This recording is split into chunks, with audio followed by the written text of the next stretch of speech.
A day of my life as content creator at age of 17. Sa mga oras nga na yan ay kakagising ko pa lang. Agad nga akong nagtimpla ng mainit na kape upang mainitan ang aking tiyan. At agad ko nga rin inihanda ang mga document na kakailanganin. Dahil sa araw na ito ay pupunta ko sa Parsu. Isa-isa ko nga dyan chinek ang mga document na aking kakailanganin. Upang pagdating ng umaga ay hindi ko na ito iisipin pa. Ginawa kong content na ito dahil marami sa akin nagsasabi na ipagpatuloy ko daw ang pagko-content. Dahil nga ng 2022 ay start na akong gumawa ng mga content. Dahil nahihiya pa talaga ako noon gumawa ng mga videos. Kaya napag-isipan ko na ipagpatuloy na lang ito. Tapos ko ma-check ang mga kakailanganin ay agad na ako nag-init ng tubig dahil sobrang lamig ngayon. Lumabas nga ako saglit at nakita ko na madilim pa naman. Mga oras nga na yan ay napagdesisyonan ko na maligo na. Dahil ba naman sa sobrang bilis ng oras ngayon. Mga oras na yan ay kakatapos ko palang maligo. Ngayon naman ay mag-a-apply ako ng skincare. Ito pa nga pala ang Silka at matagal ko na itong ginagamit at suki na nila ako. Sino ba naman ang hindi mapapabili sa ganitong produkto? Inaalagaan nito ang mukha mo maghapon at hindi lang yan sa sun and sa pollution. Agad-agad ko nang in-apply ang cream sa mukha at leeg para maging fresh tayo maghapon. Sa mga gusto nga bumili ng ganitong produkto ay ilalagay ko na lang ang link sa comment section. Dahil sobrang tagal ko dyan ay pabibilisin na lang natin.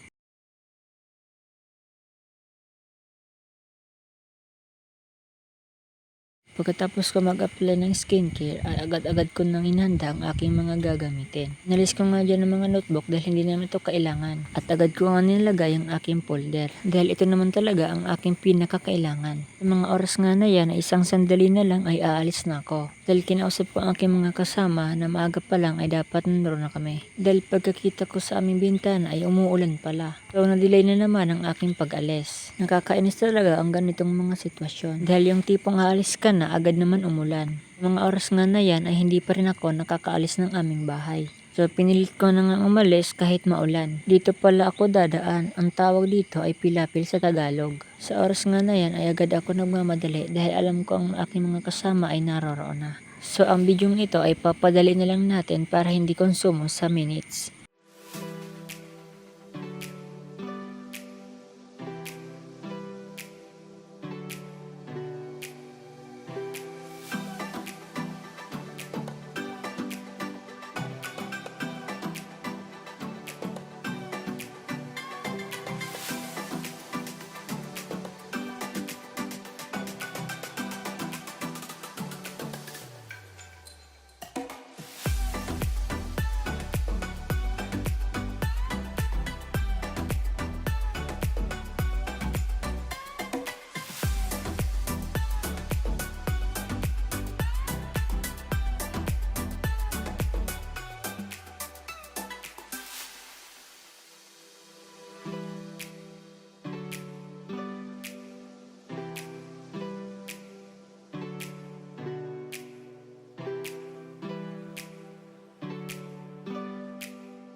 Tapos ang mahabang paglalakad ay nakarating na ako rito sa tinatawag nilang leprap o mas kilala sa flood control. Sa mga minutong ayan ay basang-basa ang aking dadaanan dahil umuulan. Nagdahan-dahan nga akong lumakad para hindi ako madapa. Kaya naman ay hindi madumihan ang aking pantalon. Papibilisin natin ulit dahil mahaba pa ito. Lipat nga ako dito sa kabila dahil ang unahan nito ay sira. Hindi ba naman masira sa malalakas na ulan at baha? Nasira nga pala yon dahil sa nagdaang bagyo. Agad nga ako nakalipat dito sa kabila. Sa mga hindi nakakalam, dito pala yan sa San Francisco. Ngayon, ipapakita ko sa inyo ang sira dulot ng malakas na bagyo. Kaya nga ay wala nang madaanan ang mga tao rito. Dito ako dumadaan dahil nakakatipid ako rito. Dahil medyo maaga pa naman ay kaya ko pa itong habulin. So konting lakad na lang ay maabot na natin ang dulo nito. Bago pa man maabot ang dulo nito ay kailangan muna natin daanan ang sira-sira. Ito na pala ang sinasabi kong sira-sirang daan. Nakakatakot man tingnan pero natatawid ko pa rin ito. Sa una kong daan dito ay nakakatakot talaga. Pero walang mapagpipili ang daanan dahil sira rin sa kabila. Ngayon nga ay papakita ko sa inyo ang dinadaanan ko.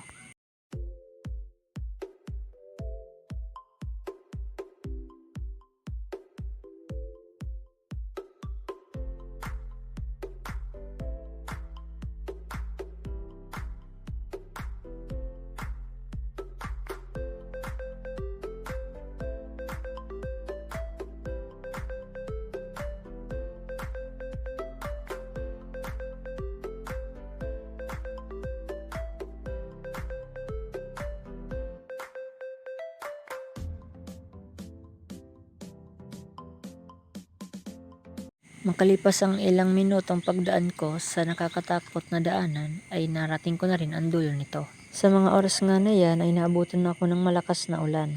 Kaya naman wala tayong magagawa kundi ilabas ang ating payong. Mabasa na lang tayo, wag lang ang payong. Joke lang! Sa mga oras nito ay nakarating na ako sa San Francisco at kailangan kitong lakarin mula dito hanggang sa simbahan ng Sigaw.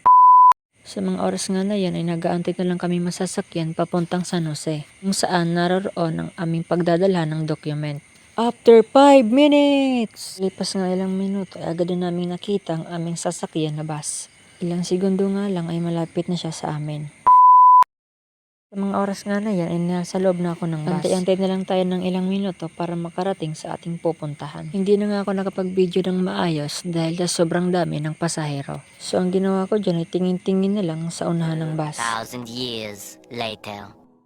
Ayan, sa mga oras na ito ay naglalakad na kami papuntang San Jose Partido College. Ayan, lakad-lakad lang tayo ng mabilis para makapunta agad. At meron din pala kaming nakasabayan ng mga taga Partido College. Siyempre ba naman, doon sila nag-aaral. Sa mga oras nga na yan ulit ay malapit na kami sa aming pupuntahan.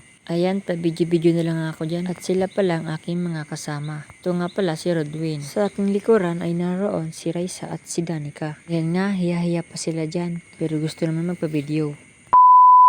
Hay, nakarating din sa wakas. Ayan, agad nga kaming pumasok sa kanilang gate at dire-diretsong lumakad. Ngunit sabi ni Kuya Guard ay kailangan muna namin maglagbok. Agad na ngang nauna si Raisa para maglagbok at aking ring sinundan. Pagkatapos nga noon ay agad na kami ditong nakapasok. Sa mga oras nga na yan ay nahiya pa kami. Agad na nga rin kaming pumila para mas madali.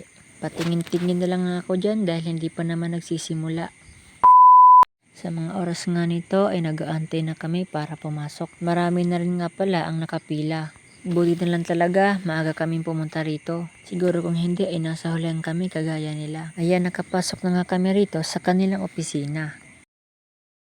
Matapos kang makuha ang aming form ay agad kaming lumabas ng kanilang paaralan para makauwi ng maaga. So, dyan na muna. Salamat sa panonood.